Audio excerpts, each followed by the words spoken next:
What's up, everybody? This is Enad from Enad Games. Some call me Daner the Gamer. We'll see what sticks. But I just got done watching the State of Play presentation, and I've got thoughts. I've got opinions. If you're new to the channel, hit that like, hit that subscribe, and let's dive into some of my immediate thoughts of the presentation as a whole. Before diving into any of these games in specific, like, there's some heavy hitters there that I really came for this presentation for, I would say it was a really nice and pleasant presentation. There were games for a bunch of different styles. I will say the narrative-driven gameplay, like story games, it definitely seemed there was a higher presence there. Saw a couple of survivor horror games, it seems. So it was nice to see that, and also we saw some nostalgia, some nostalgic games come back. We saw the Dynasty Warriors 3 getting remastered. We saw Tomb Raider and Rayman making a comeback. I mean, let's go. I think that's solid. So overall, I think the presentation was pretty solid, and I enjoyed watching just about everything. There were games that I did not care much about, but that doesn't really matter. I know there's games here that I'm not going to play. But you know what? It is what it is. It's somebody there watched these games and they're like, whoa, that looks really cool. And overall, I would say all the games look really solid. All the games look pretty polished. And yeah, let's start talking about the games. We got to start with how this thing opened up, because my goodness, Wolverine. I've been wanting to play this game forever. And when I was a kid, I remember playing the Wolverine X-Men Origins Wolverine Uncaged Edition. I started with the Wii version because my dad wouldn't let me play rated M games. But when I got into the M-rated game, that's when we were in it.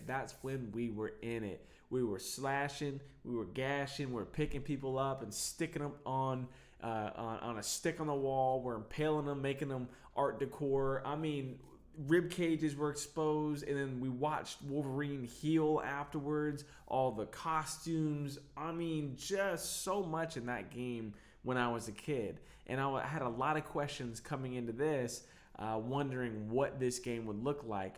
One of my core concerns was, would Wolverine feel heavy? With those leaks that came out a while ago, that was my gut reaction was, man, he seems heavy. But in the combat, it was super fast. It was almost as if he was lunging from yards away to the next person. It wasn't as if that. It was that. He was lunging from super far distances and landing those attacks. And just the brutality. I mean, I expect nothing less of Wolverine. And with this team that's developing this game, I mean, if you think about the only other Wolverine game out there that really hit that mark, it was that X-Men Origins Wolverine game back in the day. And, I mean, they would be out of their minds to make a game that does not meet that brutality, that grit. And my goodness, they delivered with this presentation. I'm excited to see the rest of the game. And it was funny, in my mind, I was wondering, are we going to see them impale somebody? And as soon as I had that thought, Wolverine picked somebody up and just onto a forklift. I think it was a forklift. But, anywho, it was amazing. There were story elements to it. There were a lot of cinematic stuff. I mean, and that was another thing, too. Looking at the way that the gameplay went into the cinematics, I mean, it was great. And so it's really showing me that this is going to be a full package. This game is going to be incredible, and I cannot wait to play it. So moving on, we had some fighting. We had a fighting Marvel game. Marvel, I think it's Token Fighting Souls or something like that. Seems cool, looks cool. Not really big into fighting games, but I think that for folks that are into Marvel and into fighting games, that's going to be really cool. And then the next one was Rayman Legends Retold. Again, not really my cup of tea. I didn't play Rayman back in the day, but I do love it whenever, as someone that's a nostalgia head, I love watching old franchises come back and get retold in a different way. And it looks great. Like the gameplay seems like a standard 2D platformer game. There's some fun, quirky characters in it, and it was very colorful. And I like the graphic, I like the art style of the game. And I thought it was just Looks interesting. Not my cup of tea. I'm not going to play it, but I think it's cool to see that it's coming back.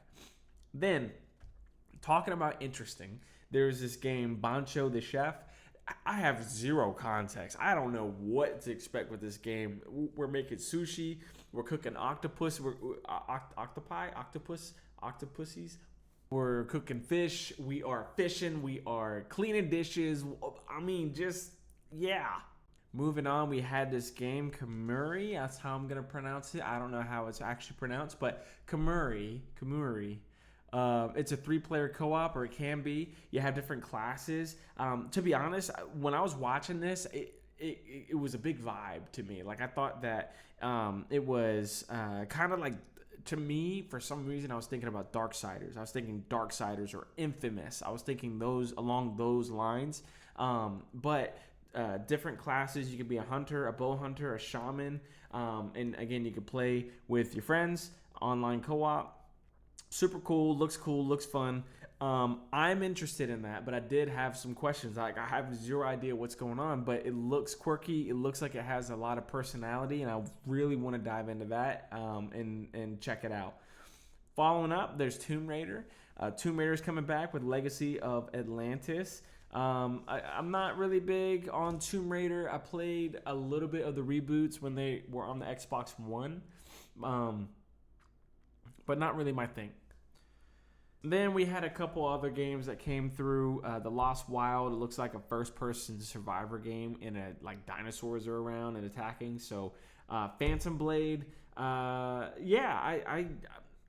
think the last the last State of Play, there were so many games with babies. The protagonist is holding a baby, and in this game we have the baby. And I think we saw a presentation of this back in that last presentation.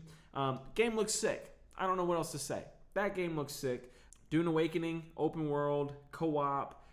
Looks like it's going to be drawing heavily from the movies, the books, all that good stuff. I think that's solid. I love it when games or adaptations or games that are adaptations of a book or a show or movie really pull from the source material. So I love to hear that. I don't know really what that means. And like, somebody that's a big Dune nerd might play this and be like, this is nothing like the game, or this is nothing like the books or the movies or whatever. I don't know. But that's what they said. So, if it's on the internet, then it must be true, right? Onimusha, Way of the Sword. Capcom, killing it.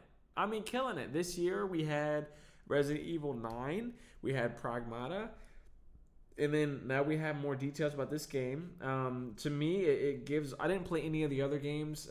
I saw that this is a series, forgive me. I adapted to PlayStation later in my life, but from watching that quick presentation, I get this vibe that it's like Ghost of Yotei, Ghost of Tsushima, but you got abilities. We can like walk the wall and whatnot. Pretty cool. I think it looks pretty cool.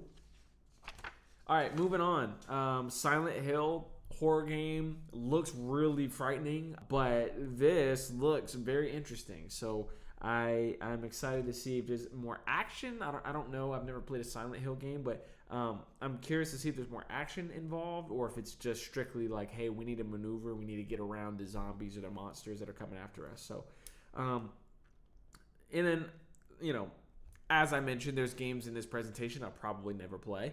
Ace Combat 8, I don't foresee myself playing that game.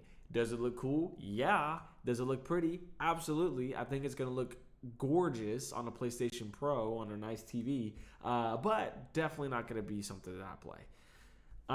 And then, again, another game I probably won't play.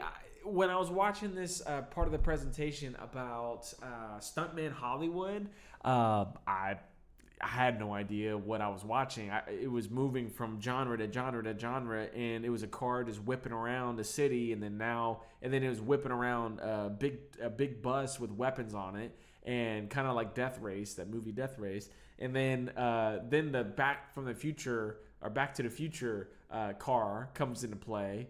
I had no idea what was going on, but I remember the feeling that I had watching that, going like, whoa, that's a really creative take, but, probably not going to play it. I don't want to shoot it down all outright. I'm sure plenty of people are going to enjoy that. Just not my cup of tea. But that does look cool. So if that's something that is up your alley, I suggest you go take a look at that part of the presentation. I think it'd be, pretty cool to see.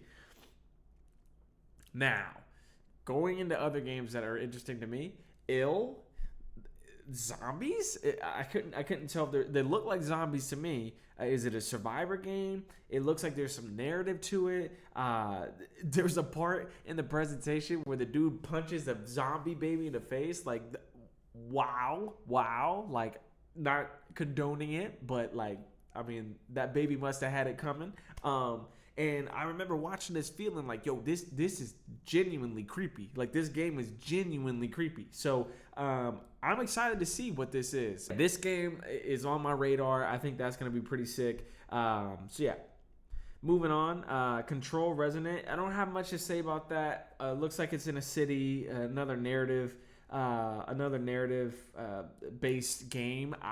But I remember watching that and I'm like, yo, what? Like, what's going on? I felt like that was the theme with a lot of this presentation. Like, I was like, yo, what's going on?